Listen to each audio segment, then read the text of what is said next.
ఇప్పుడు మీరు ఇది ట్రాన్స్ అయిన తర్వాత ఇండస్ట్రీలో కూడా ట్రై చేస్తున్నా అన్నారు కదా.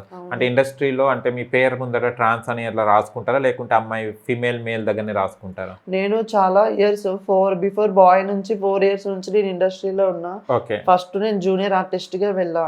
జూనియర్ ఆర్టిస్ట్ గా బాయ్ గా జూనియర్ ఆర్టిస్ట్ గా వెళ్ళా. సో ఇలా ట్రాన్స్ అయిన తర్వాత కూడా జూనియర్ అప్పుడు ఆర్టిస్ట్ అసిస్టెంట్ గా మేకప్ అసిస్టెంట్ గా వెళ్తున్నా. Okay. So Jabardasth Sridevi Drama Company Mahathi madam కి నేను పర్సనల్ అసిస్టెంట్ మేడంది. ఓకే. సో ఆపరేషన్ అయిన తర్వాత కూడా నేను మేడం కి అసిస్టెంట్ గానే వెళ్ళా. ఒక ఆర్టిస్ట్ అవ్వాలనే ఉంది 4 ఇయర్స్ నుంచి. కానీ నాకు బ్యాక్ సపోర్ట్ ఎవరు లేరు. ఇప్పటికీ నాకు సపోర్ట్ చేసే ఒక్క పర్సన్ కూడా లేరు. నువ్వు ముందుకు వెళ్ళాలి. సో నేను 4 ఇయర్స్ నుంచి ఇండస్ట్రీలో కష్టపడుతున్నాను కానీ సపోర్ట్ అనేది వస్తలేదు, ఛాన్సెస్ వస్తలేదు. సో అయ్యో, మహతి గారు చాలా సపోర్ట్ చేస్తారు కదా. మహతి మేడం సపోర్ట్ చాలా చేస్తారు. సపోర్ట్ చేస్తారు, చాలా జోవియల్ పర్సన్ కదా.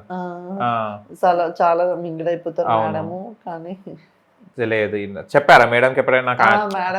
మా మేడం కూడా నేను ట్రాన్స్ అని తెలిసిన తర్వాత కూడా మా మేడం ఊరుకో నేను ఎందుకలా చెప్పుకుంటావు, నువ్వు అమ్మాయి కన్నా అందంగా ఉన్నావు, నిన్ను చూస్తుంటే నాకే కొంచెం ఇదేస్తుంది, నువ్వు అమ్మాయివే, నువ్వు ఎందుకలా ట్రాన్స్ అని చెప్పుకుంటే ఎవరికి ఎలా చెప్పుకోకు, నువ్వు ట్రాన్స్ అని చెప్పుకోకు, అమ్మాయినే చెప్పుకో అని అంటారు మా మేడం. ఓకే. బిఫోర్ బాయ్ ఉన్నప్పుడు కూడా హరితక్కకి చేశాను. హరితక్క సీరియల్స్ లో, మూవీస్ లో, జబర్దస్త్ శ్రీదేవి నమ్మకం హరిత గారికి కుంకుమ పూ హరిత, రవలి గారి హరితకి కూడా చేశాను.